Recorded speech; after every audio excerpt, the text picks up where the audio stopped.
Hey guys, and welcome back to another episode from my How Do I series. My name is Amia Serrano and I'm a fashion stylist, formerly known as AMPR. I'm here at my good friend Ashley's showroom. Hi. On today's episode, I'm gonna be explaining how to pull from a showroom. Now, a showroom is a place that a lot of stylists, pretty much every stylist goes to get clothes for any project. I have Ashley here to pretty much explain what she's looking for from us stylists when we send a pull request. What a pull request is pretty much a pitch of selling the project so you can use the items that are in the showroom, pretty much. But I have her here because I want to get a showroom owner's perspective on what they're looking for in that pull request. So on our end, what we're kind of looking for is the date of the project. I guess a mood board, if you will, of the idea of like creative concept. I don't care so much about the creative concept, but it just gives me an idea of, do I even have what you're looking for? Because I don't want to waste the stylist's time of having them come in. So someone might send me a mood board and maybe it's a lot of like monochromatic, or it's like silvers and blacks and whites, and then I'll look through my inventory and see if I have that. But basically the date of the project, some sort of mood board, the day in which they actually want to come into the showroom and pull the stuff, which is like borrow the stuff and we loan it out to them. What the project is about. So is it like a red carpet event? Is it a magazine? Is it an editorial? Is it a TV show? Is it a commercial? And then if there's talent affiliated with it. So kind of the stronger that the project is, or the more, I would say like more famous the talent is, the more apt you are to kind of get an approval process. But it all sort of depends. But I think like the more detail, the better. Some people might say the opposite, because also on the other end is like showroom owners are very busy and stylists are very busy. And so like we don't want an overload of information, but we do want the hard facts. Like we want to know like the who, what, when, where, why. We don't really care about the emotional side of it, of like how cool it is and like what else is going to happen from this and how long you've been doing this. So like you can kind of refrain from all of that. And actually I wouldn't try to sell it that much. I would just try to like let it be what it is. What are the facts of it? And that's pretty much it. So just a simple, straightforward, professional email. I think also like to make sure you leave like your name and your number and maybe your website and the signature, especially if we don't know you, because that way we can kind of do a little research and see who you are. And then sometimes because of speed, we may want to text you quickly back and be like, hey, so we have these items, especially if it's something where you're like emailing the day of when you want to come in. There might not be enough time to go back and forth. We have a busy schedule and the stylists have a busy schedule, so it's hard for all of it to line up. Right. It's so funny you mentioned timing too, because there's times where we're pulling like super last minute, or we have time to prep. If someone was to send a pull request, how far in advance would you like to get that pull request? I would say I like it within like 3 or 4 days. Okay. I don't like it longer than that because I'm gonna forget about it because I'm dealing with all the other ones that are coming up. And then the day of is a little inconvenient because like I'm per appointment, my showroom. So I basically like, I don't come in unless there is an appointment. Some showrooms are just like Monday through Friday, 9 to 5. They're open all the time. So that makes it very easy for a stylist to come the day of. And what do you expect in return when they're sending these pull requests? Good question. Yeah. So yeah, the whole point is, so we're gonna loan out product to the stylist for free. We do have a rental division, but for the most part, like we loan out all our other products. And what we're looking for is we want a credit or we want an image of the item being worn. So for example, if Amia comes in and she's styling, let's say Beyonce, and Beyonce is going to a red carpet event. We want a picture of Beyonce wearing the item that Amia borrowed from us on the red carpet. And ideally, Beyonce would also like put that on her Instagram and mention like the brand that she's wearing and the brands that she's wearing. And we take that image and we send it back to our clients that we represent. Right. So at the end of the day, it's kind of this like unsaid deal that like in return, you'll give us like kind of pictures and credits that mention the brands that we represent. And a lot of our job is like kind of chasing stylists for those placements. Yeah, that's another thing too, is getting the images back to you. Yeah. Once we like wrap a shoot, and like making sure credit is right too, because when you're pulling from showrooms, they carry so many different brands that when you're done pulling from them and you're ready to return, you need to let them know if anything was used, so they give you the proper credit, especially if it's for a magazine. And nowadays, especially for the tags on Instagram as well, because those can, that'll be an issue if it's wrong. For sure. No, that's a really good point. And also, to keep in mind is sometimes you're gonna pull from showrooms, you're gonna pull a whole bunch of stuff, and you may not use any of it. And that's okay. And showroom owners, they know that. But there may be times where they're like, hey, we'll loan it to you if you get this certain brand in it. It's a lot of like negotiation too. Yeah, there can be some like inside deals. Yeah. Yeah. That's why it reminds me of like selling it, only because it's like, is it worth your time? Is it worth your brand's time to put it in that shoot? I think on our end, like we know that the more pulls and the more stylists we work with, the better chance we get for a placement. So if we're only like working with, a couple stylists and we only have, let's say 5 pulls a week, like it's kind of a gamble on the showroom side, right? So just the more projects we have going, the better chance we have. And we know, like Amia said, like if you're pulling from one showroom, you're probably pulling from multiple showrooms, because not one showroom is going to have everything you need. Right. So we're not always expecting a placement, but that is the livelihood of our company. Yeah. Like we're only as good as the placements we get, and our clients will continue to pay us if we get placements. But if we don't, then we run the risk of like losing that client. So we kind of hope that the stylist will maybe put us first, but we're only as good as our brands, and we're only as good as our stylists that we know. True. I mean, for me personally, like I want to make sure I get at least one of the brands that I pull from that showroom. Yeah. And also, you guys, like showrooms, they carry different brands. It's not ever just like one single brand. Like you, Ashley, you carry shoes and you have a rental division. She mentions rental division because in my other video of where to get clothes, how do I get clothes, rental. This would be it. So if you guys want to come and like pull. Come visit us. Also, taking care of the clothes.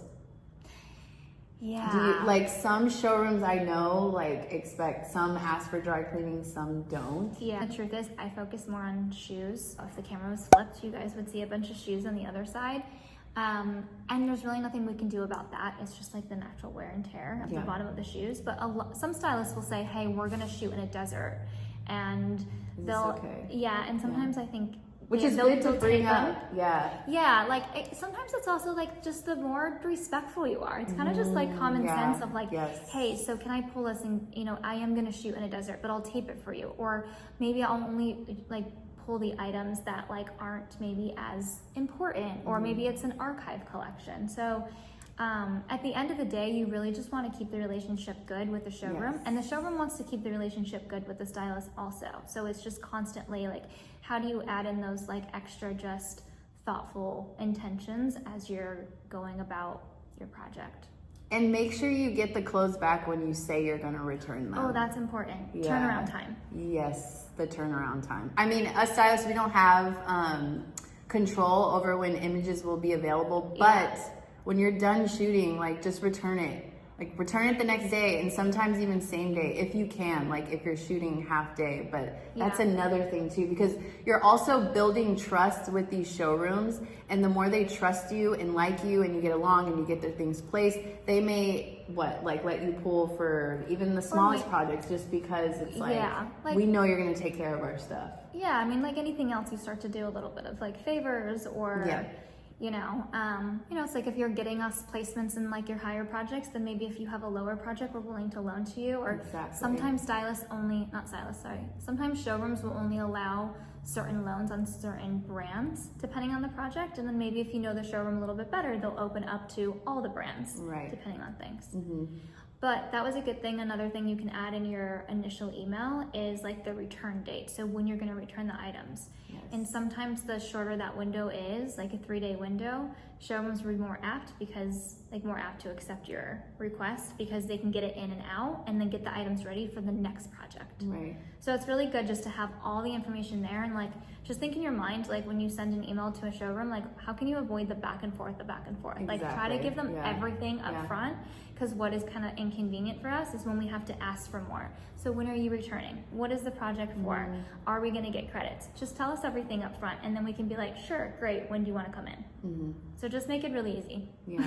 Communication is super, super key with 100%. everyone Organization and communication. Yeah. Do you have any horror stories of like people not returning things? Because I hear of some stylists not returning things to showrooms. Other showrooms that I've been to, like, don't do this, you guys. Like, just borrow it, bring it back, because it's just not a good look. And it's a small industry, and people are gonna find out. And like I said, you're building relationships, so you don't want to burn that bridge, because you may need something from that showroom later on for another project. Yeah, you never know. Exactly. I don't have that many horror stories, but like I do have I think what they call like a blacklist. Oh wait, I do have one. Actually, just recently, it was a poll, and they pulled some like pretty important stuff, and we were excited for who it was for. It was for like a big A celebrity, and the assistant stylist, so there was a main stylist, there was an assistant, and then there was an intern.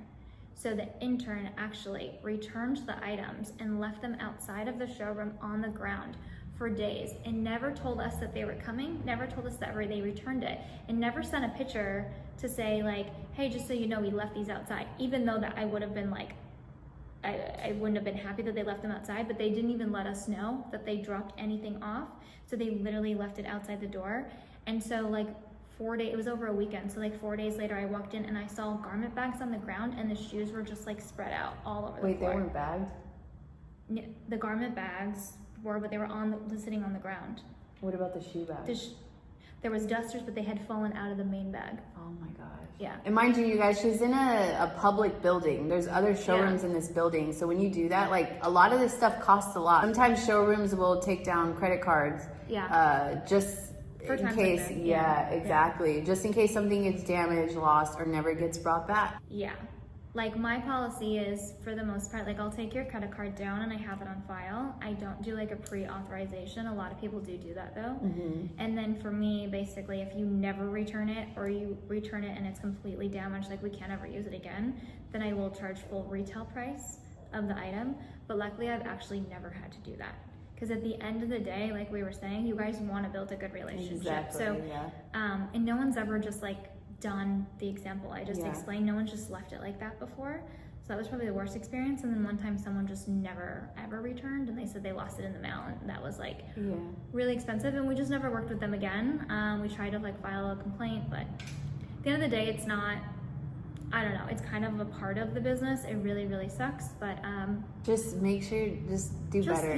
Just use common sense. Like, just be respectful. It's like, you know what I mean? It's like if you borrow clothes from your friend, when you want to return them. Like when you're a stylist too, like you're in charge of all this stuff. Like once it's in your hands, it's on you. If you have an assistant, it's still on you. Also, when you're pulling from a showroom, they typically give you pull sheets so you can keep track of what you're pulling, because we're pulling from so many different places that we're not gonna, at the end of the day, especially after wrapping, you're not gonna remember who you pull from what, unless you pull from, like, as time goes on, you're gonna know who's from what. But you gotta keep track of that, because you have to make sure you return everything so you're to the right showroom. Yes, for me, I've returned to the wrong showroom. But there's pull sheets, and now they're taking photos of what you pull, and they'll email it to you to let you know.